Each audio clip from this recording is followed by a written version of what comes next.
อ่าสำหรับเรื่องนี้เนี่ยอาจจะเล่าได้ไม่ค่อยเข้มมากนะครับเพราะว่า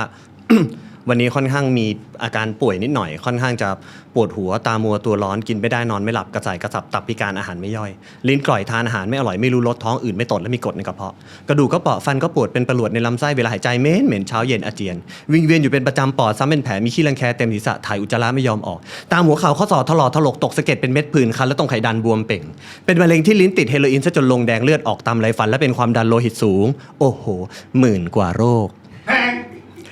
คือที่เล่าเรื่องนี้เนี่ยเพราะว่าอยากจะเท้าความหน่อยว่าก่อนที่เราจะมาเป็นคนเขียนบทซิทคอม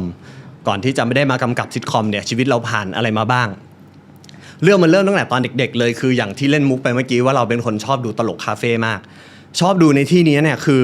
มันไม่เหมือนเด็กสมัยนี้นะที่ถ้าชอบดูแล้วก็สามารถเปิดเน็ตดูได้เซิร์ชดูได้เพราะว่าในยุคของเราอ่ะมันไม่มีอินเทอร์เน็ตถ้าจะซื้อพวกนี้ดูต้องซื้อเป็นวิดีโอ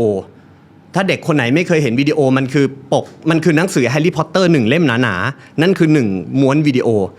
ซึ่งเราซื้อของทุกคณะซื้อทุกชุดซ้ำบ้างไม่ซ้ำบ้างก็เอามาดูทั้งวันแล้วด้วยความที่สมัยเด็กเนี่ยพอเราดูตลกคาเฟ่เยอะเนี่ยมันก็จะอยู่ในหัวเยอะมันก็ต้องหาทางระบายออกเพราะฉะนั้นในทุกพักเที่ยงที่โรงเรียนเนี่ยเราก็จะไปเล่าเรื่องตลกให้เพื่อนฟังด้วยการสมมุติโต๊ะเรียนเป็นเวที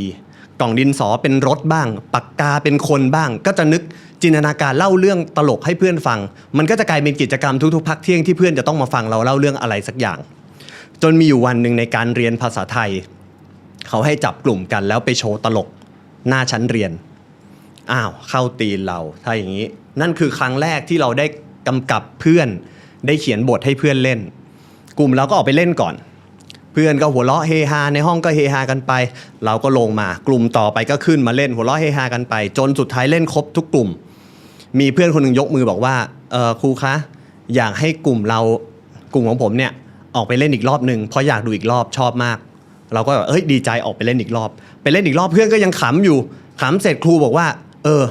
ถ้ามันฮาขนาดนี้ครูขอให้ไปเล่นหอประชุมใหญ่ได้ไหมอยากให้ดูกันทั้งโรงเรียน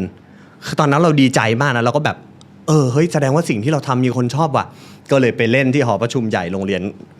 ทั้งโรงเรียนก็มานั่งดูกันสมัยประถมนะทั้งโรงเรียนก็มานั่งดูกันเราก็เล่นคนก็ฮากันทั้งโรงเรียนหัวเราะสนุกสนานตอนนั้นอะความรู้สึกเราเหมือ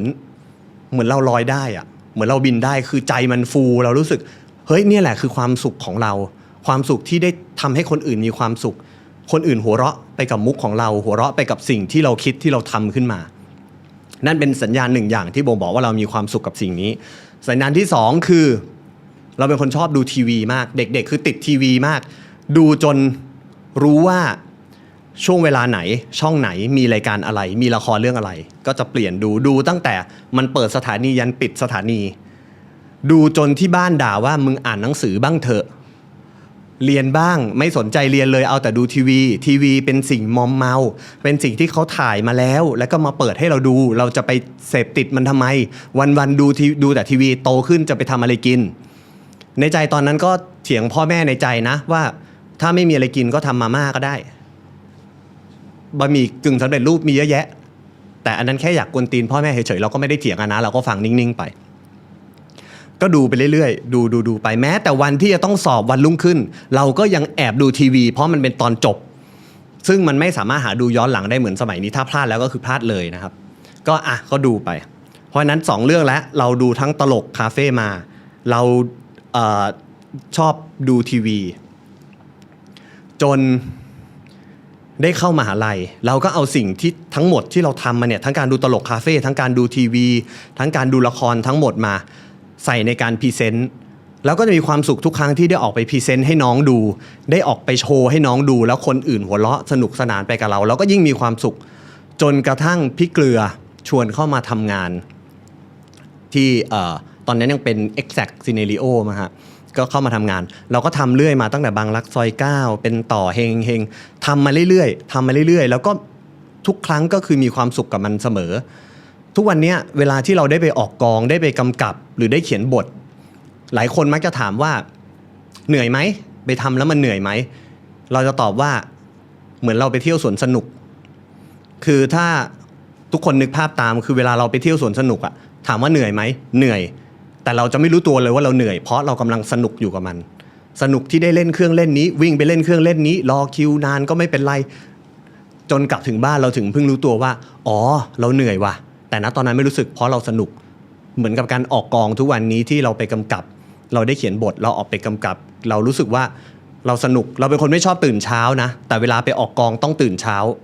เราไม่เคยรังเกียจเลยเรารู้สึกว่าเราจะได้ออกไปทำอะไรสนุกให้คนดูได้หัวเราะแล้วเราก็ทำเรื่อยมาแล้วมันก็เป็นความสุขที่เรารู้สึกว่าเราเลือกไม่ผิดเลยที่เรามาทำอาชีพนี้เพราะมันเป็นความสุขให้เราได้เสมอที่เราได้มอบความสุขให้กับคนสุดท้ายนี้เนี่ยอยากจะฝากบอกกับน้องๆหรือใครก็ตามที่ได้ดู EP นี้ถ้าสิ่งที่น้องทำอยู่แล้วรู้สึกว่ามีความสุขรู้สึกว่าสนุกกับมันจงทำต่อไปแม้ว่าใครจะหาว่ามันเป็นเรื่องที่ไร้สาระเป็นเรื่องที่ไม่มีประโยชน์เป็นเรื่องที่ด้อยค่าสำหรับคนอื่นแต่ถ้าเราทำแล้วเรามีความสุขเราศรัทธากับมัน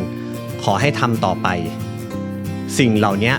มันจะตอบแทนน้องอย่างคุ้มค่าเองไม่วันใดก็วันหนึ่งมันจะสามารถเลี้ยงชีพเราได้เองไม่งั้นเราจะไม่มีทางเห็นเด็กที่นั่งเล่นเกมทั้งวันแต่สุดท้ายไปแข่ง e-sport เป็นหน้าเป็นตาให้กับประเทศ